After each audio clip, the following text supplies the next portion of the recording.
जरा सोचो, एक ऐसा आदमी जिसे कोई भी नई चीज याद नहीं रहती, एक डायरी में लिख के तो वो सब कुछ याद रखता है। ऐसा आदमी बैंक में डाका डालने के प्लान से जुड़ जाए। अब चोरी हो पाएगी या नहीं, ये एंड में पता चलेगा। कहानी की शुरुआत होती है एक शांत गर्मियों की रात में, जहाँ क्रिस एक खाली सड़क पर गाड़ी चला रहा था। उसकी गर्लफ्रेंड उसके साथ बैठी थी और उसके दो दोस्त पीछे वाली सीट पर। आज उनकी फेयरवेल पार्टी थी और अब वो मस्त एंजॉय कर रहे थे। लेकिन क्रिस इस रात को और भी यादगार बनाना चाहता है और इसके लिए उसने गाड़ी की हेडलाइट्स को बंद कर दिया और गाड़ी की छत भी खोल दी, ताकि वो जुगनुओं को करीब से देख सके और इस खूबसूरत नजारे का पूरा मजा ले पाए। लेकिन उसके दोस्तों ने कहा कि ये थोड़ा खतरनाक हो रहा है, भाई लाइट वापस ऑन कर दे। अपने दोस्तों के बार बार कहने पर आखिरकार क्रिस ने लाइट वापस ऑन कर दी, लेकिन तब तक बहुत देर हो चुकी थी। बचने की कोशिश करने के बावजूद भी गाड़ी एक फसल काटने वाली मशीन से टकरा गई। 4 साल बीत गए और अब दुनिया पहले जैसी तो बिल्कुल नहीं रही।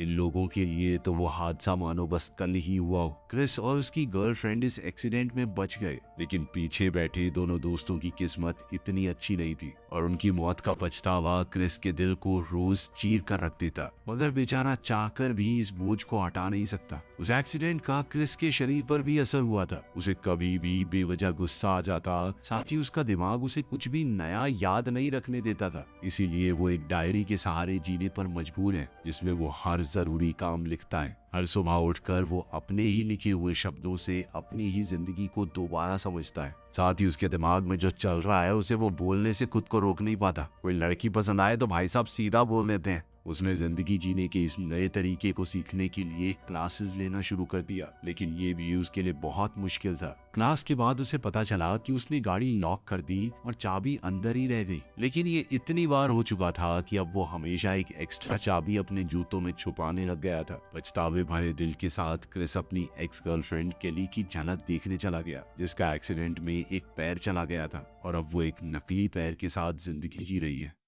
इसके बाद क्रिस घर लौट गया, जहां उसका अंधा रूममेट लुइस उसके लिए वॉइस नोट छोड़कर गया था, जिसमें रात का खाना बनाने की रेसिपी है। लेकिन खाना बनाते हुए क्रिस से एक डब्बा नहीं खुल पाया, जिस वजह से उसे बहुत गुस्सा आया और उसने चीजें फेंकनी शुरू कर दी।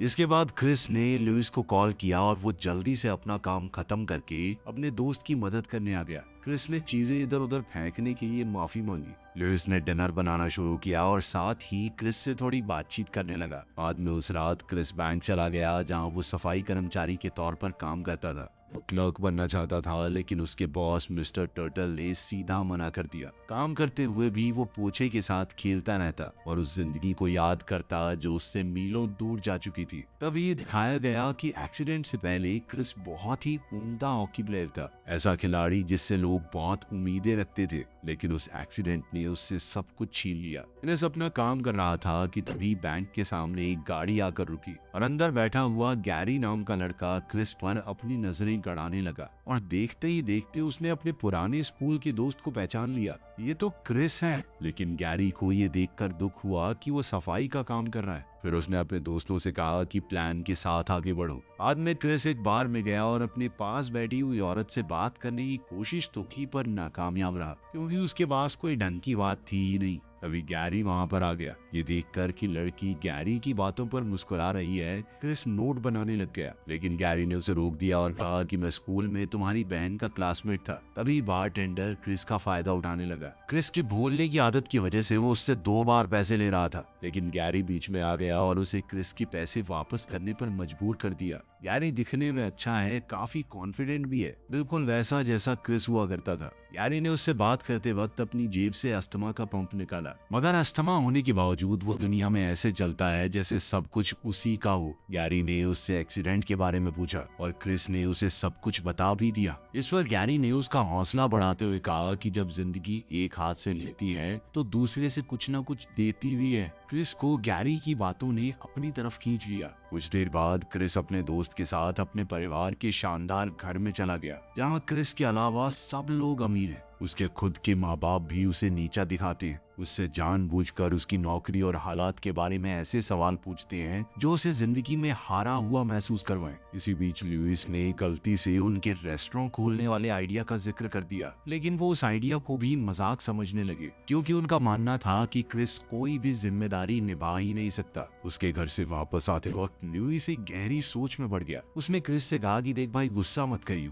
मैं एक बात बोलना चाहता हूँ। क्रिस ने उसे भरोसा दिलाया कि मैं गुस्सा नहीं करूंगा। तो क्रिस की भलाई के लिए लुइस ने उसे कहा कि मुझे नहीं लगता तुझे अपने घर जाना चाहिए कभी, वो लोग तुझे अपना नहीं मानते। इस पर क्रिस चुप रहा क्योंकि उसे भी लग रहा था कि लुइस सही है। काम पर क्रिस का दोस्त टेड, जो कि एक पुलिस वाला है, उसके लिए कुछ मीठा लेकर आया। वो अक्सर उसकी नाइट शिफ्ट के दौरान वहां पर आता रहता था। कुछ देर दोनों ने बात की और फिर वो वहां से चला गया। अगली रात क्रिस वापस बार में गया और गैरी की लाइंस को एक और औरत पर इस्तेमाल करने लगा। उसने पूरा कॉन्फिडेंस दिखाने की भी कोशिश की, लेकिन उसकी बात करने का तरीका औरत को कुछ खास पसंद नहीं आया। क्रिस को पूरी तरह शर्मिंदा हुआ देखकर लवली नाम की एक लड़की उसके पास आई और उसने गैरी के कहने से क्रिस के लिए ड्रिंक भी खरीदी। फिर उसने क्रिस से पूछा कि तुम क्या करते हो, लेकिन वो अपनी नौकरी के बारे में बताने में थोड़ा झिझकने लगा और साथ ही बार बार वो उसका नाम तक भूल जाया करता, और इसीलिए लवली ने अपना नाम लिख ही दिया ताकि वो दोबारा ना भूल जाए। कुछ ही देर में गैरी और उसकी गर्लफ्रेंड भी उनके साथ जुड़ गए और गैरी उन्हें अपने साथ घर ले गया। यहाँ पर गैरी और उसकी गर्लफ्रेंड ने बेडरूम में गुलू गुलू करना शुरू कर दिया, जबकि क्रिस और लवली एक दूसरे कमरे में एकदम अकेले थे। तब लवली ने बताया कि मैं तुम्हें हॉकी खेलते हुए देखा करती थी और कई सालों तक तुम मुझे पसंद भी थे। वो उन दिनों की उसकी हीरो वाली कहानियां याद करने लग गई। बातों बातों में वो एक दूसरे के काफी करीब आ गए। बाद में गैरी ने क्रिस को घर छोड़ा और पूछा कि तुम्हारा अमीर बाप तुम्हारे ऐसी जगह पर रहने के बारे में क्या सोचता है, लेकिन क्रिस ने कहा कि मुझे कोई फर्क नहीं पड़ता। फिर गैरी ने क्रिस को अपने साथ एक पार्टी में चलने को कहा। तभी अचानक एक गाड़ी उसे लेने आ गई।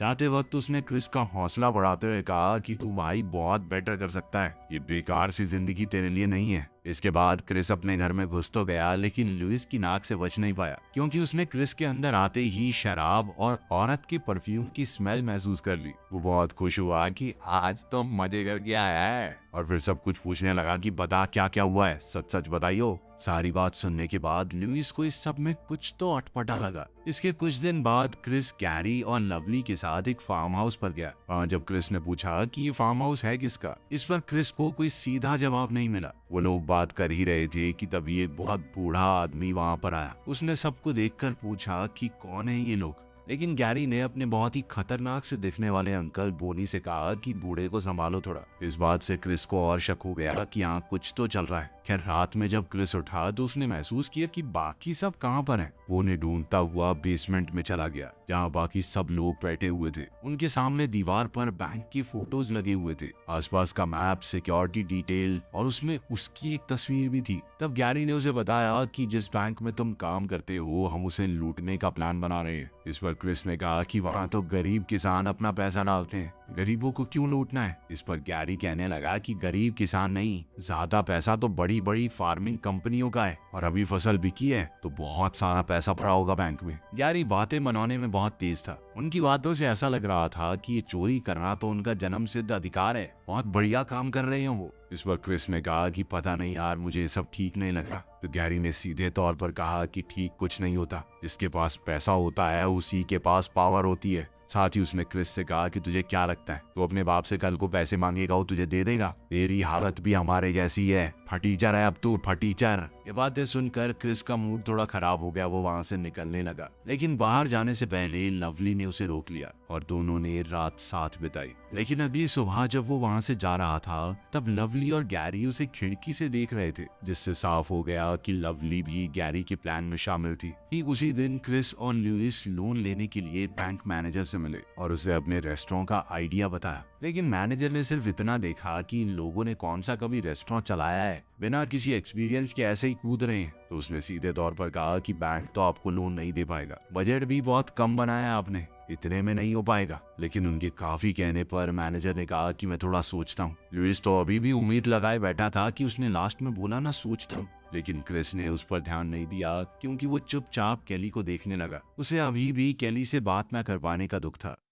आने वाले दिनों में क्रिस की फ्रस्ट्रेशन बहुत ज्यादा बढ़ने लगी। उस वक्त क्रिस ने गैरी की बात को आजमाने के लिए अपने पिता को कॉल किया और कहा कि मुझे $10,000 चाहिए। वो एकदम शांत होकर बात कर रहा था कि उसके पिता को लगे कि वो ठीक हालत में है। क्रिस ने अपने पिता से कहा कि मैं एक छोटा सा बिजनेस करना चाहता हूँ, उसके लिए चाहिए ये पैसे, लेकिन उसके पिता ने मना कर दिया। फिर उसने कहा कि अच्छा चलो 10,000 छोड़ो, 1,000 तो दे दो, बाकी पैसे मैं कहीं और से कर लूंगा। लेकिन उसके पिता ने ये भी नहीं दिए, जबकि वो खुद बहुत अमीर हैं। 10,000 तो आराम से दे सकते थे। उन्होंने बस इतना पूछा कि किसी मुश्किल में है क्या, घर वापस आना है। क्रिस पहले से ही बहुत गुस्से में था, अब तो उसे ऐसा लगने लगा कि वो टुकड़ों के लिए भीख मांग रहा है। इसीलिए उसने मना करके फोन काट दिया। उसके पिता के यूं मना करने से उसके दिल को गहरी चोट लगी थी और उसने अब फैसला कर लिया कि मैं भी इनके साथ मिलकर बैंक लूटूंगा, क्योंकि ये उसे गरीबी से निकलने का एक लौता खुला दरवाजा लगा। वो अपने परिवार को भी साबित करना चाहता था कि वो खुद के बलबूते पर कुछ कर सकता है। अब क्रिस गैंग की मदद करने लगा उन चीजों में जो उन्हें लूट के लिए चाहिए थी। उसने तिजोरी की तस्वीरें भी ले ली ताकि ये प्लान हो सके कि उसे कैसे तोड़ना है। फिर गैरी ने उससे कहा कि जब भी पैसे बैंक में आ जाएं तो हमें तुरंत बता देना, उसी रात चोरी करनी पड़ेगी। चोरी के दौरान तुम्हारा काम बस ये देखने का होगा कि तुम्हारा दोस्त वो पुलिस वाला डेप्यूटी टेड लूट के वक्त अंदर ना आ जाए, क्योंकि वो कभी भी आ जाता है, उसका कोई फिक्स टाइम नहीं है,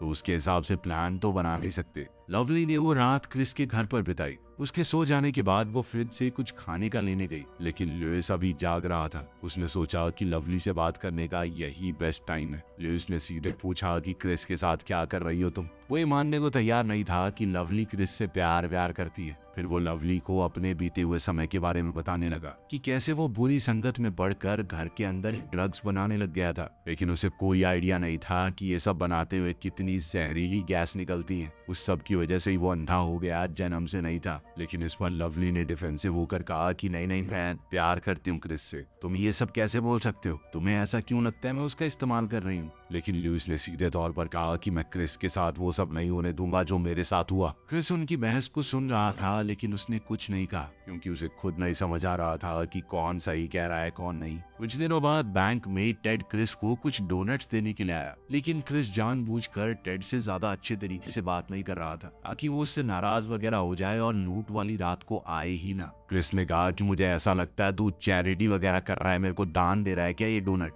इस पर टेड ने सफाई भी दी कि नहीं भाई ऐसा कुछ नहीं है, लेकिन क्रिस अभी भी गुस्सा था तो वो वहां से चला गया। उस दिन बाद में जब क्रिस और लुइस एक रेस्टोरेंट में खाना खा रही थी तो क्रिस हमेशा की तरह वेटरेस के साथ फ्लर्ट करने लगा। इस पर लुइस ने हंसते हुए कहा कि क्या हरकतें हैं तेरी यार, हर जगह शर्मिंदा करवा देता है। क्रिस वैसे ही आजकल गुस्से में रहता था तो वो चिढ़कर बोला कि हाँ ठीक है ना, ज्यादा टाइम तुझे मेरे साथ नहीं रहना पड़ेगा, कुछ ही दिनों में अपना खुद का फ्लैट ले लूंगा मैं। लुइस को अचानक से मिली ये खबर बिल्कुल पसंद नहीं आई।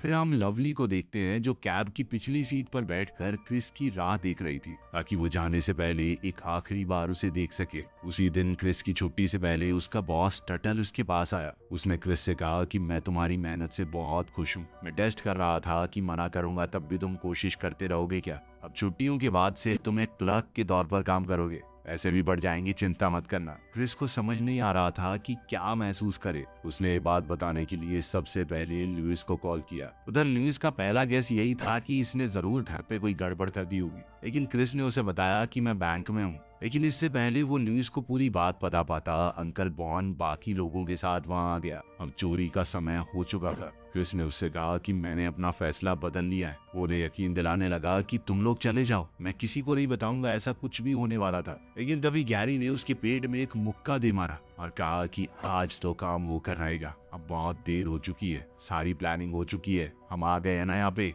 अब लूट शुरू हो गई और चोरों ने कैमरा की तार काटने के बाद तिजोरी को पिघलाना शुरू कर दिया। लेकिन तभी टेड अचानक से वहां आ गया, इसलिए गैरी ने क्रिस पर बंदूक तान दी और कहा कि जितना हो सके नॉर्मल बिहेव करना, और अगर ये बात भूले तो गोली चलेगी सीधी। टेड ने क्रिस से कहा कि आज भाई मेरी लास्ट शिफ्ट है, उसके बाद नया ऑफिसर मेरी जगह ले लेगा, मेरी वाइफ की डिलीवरी है, वहां जा रहा हूँ मैं। क्रिस को भी इस बात के लिए तो बहुत खुशी महसूस हुई और उसने ये भी कहा कि पहले भाई गलत तरीके से बात करने के लिए सॉरी। लेकिन टेड ने कहा कि कोई बात नहीं, मुझे पता है कि तू अपने गुस्से पे कभी कभी काबू नहीं कर पाता। टेड चुपचाप वहां से चला गया। तिजोरी अब खोल दी गई थी और उन्होंने क्रिस को मजबूर किया कि तिजोरी से पैसे बाहर निकालो। जब लगभग सारे पैसे गाड़ी में रख दिए तो एक बार के लिए लगा कि चोरी तो बड़ी आराम से निपट गई। लेकिन तभी टेड अपने दोस्त के लिए डोनट लेकर वापस आ गया। उसे दोबारा आता देखकर सब हैरान रह गए और जब कोई भी सामने नहीं आया तो टेड को थोड़ा शक हुआ। उसने शीशे की खिड़की में गैरी की परछाई देखी। अचानक दोनों तरफ से गोलियां चलनी शुरू हो गई।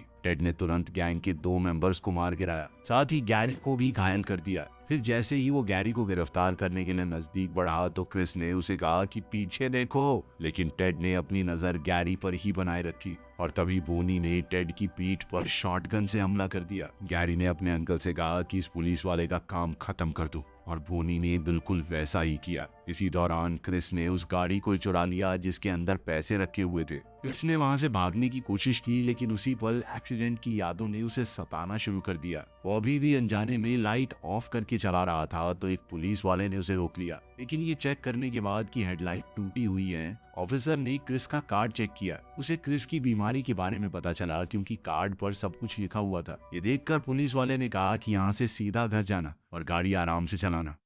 थोड़ी देर बाद क्रिस ने एक अंधेरी सड़क पर गाड़ी रोकी और गाड़ी की डिक्की खोली। ऐसों से डिग्गी भारी पड़ी थी। वहां पर एक फावड़ा और सीमेंट भी मौजूद थी। अपना काम खत्म करने के बाद क्रिस अपने घर वापस गया, लेकिन उसने देखा कि लाइट तो ऑन है। उसने अपने दोस्त को कॉल किया तो समझ आ गया कि वो अकेला नहीं है। गैरी ने धमकी देते हुए कहा कि अगर तुमने पैसे नहीं दिए तो लुइस को मार देंगे हम। लेकिन क्रिस ने उसी की सिखाई हुई बात उसे याद दिलाई, मेरे पास पैसा है मतलब पावर भी मेरे ही पास है, और लुइस के थोपड़े पे अगर मुझे जरा सी खरोच भी दिखी ना तो पैसा तो भूल जाना तुम लोग, बेशक मार देना फिर दोनों को। क्रिस ने गैरी से कहा कि जगह मैं बताऊंगा, वहां पर पहुंच जाना। क्रिस अब अपनी डायरी देखकर गैरी और बोनी को मारने का प्लान बनाने लगा ताकि वो लुइस को बचा सके। वो अपने माँ बाप के घर गया और अपने पिता की बंदूक उठाई और उसे पैसों से भरे हुए बैग में छुपा दिया। अभी क्रिस की आंख लग गई और उसने सपना देखा कि वो केली से बात कर रहा है और उसने उसे माफ कर दिया है। वो कह रही थी कि मैं एक्सीडेंट से आगे बढ़ चुकी हूँ, तुम्हें भी अब बढ़ जाना चाहिए।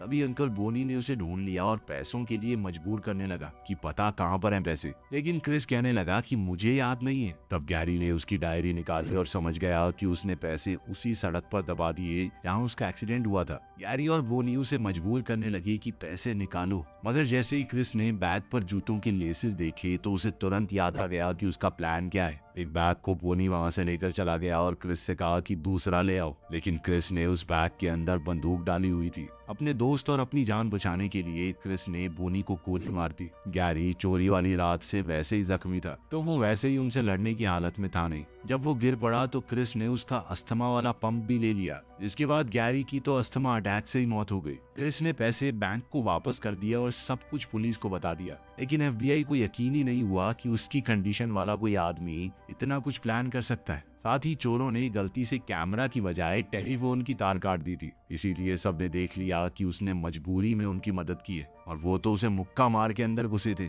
इसके बाद क्रिस ने अपने बॉस मिस्टर टटल से लोन लिया और उन्होंने भी इतना सब कुछ होने के बावजूद उस पर यकीन किया। कुछ समय बाद क्रिस ने लुइस के साथ अपना रेस्टोरेंट खोला। अब उसके स्वभाव में भी सुधार आने लगा था। क्रिस के पिता और मिस्टर टर्टल रोज उसके रेस्टोरेंट पर आते। क्रिस ने दोबारा स्केटिंग शुरू कर दी और दिल में उम्मीद बनाए रखी कि केली कभी तो उसे माफ कर देगी और हो सकता है वो दोबारा उनके रिश्ते को जोड़ने के लिए मान भी जाए। वीडियो पसंद आए तो लाइक कर देना, चैनल को सब्सक्राइब कर लेना। हम मिलते हैं अगली वीडियो में।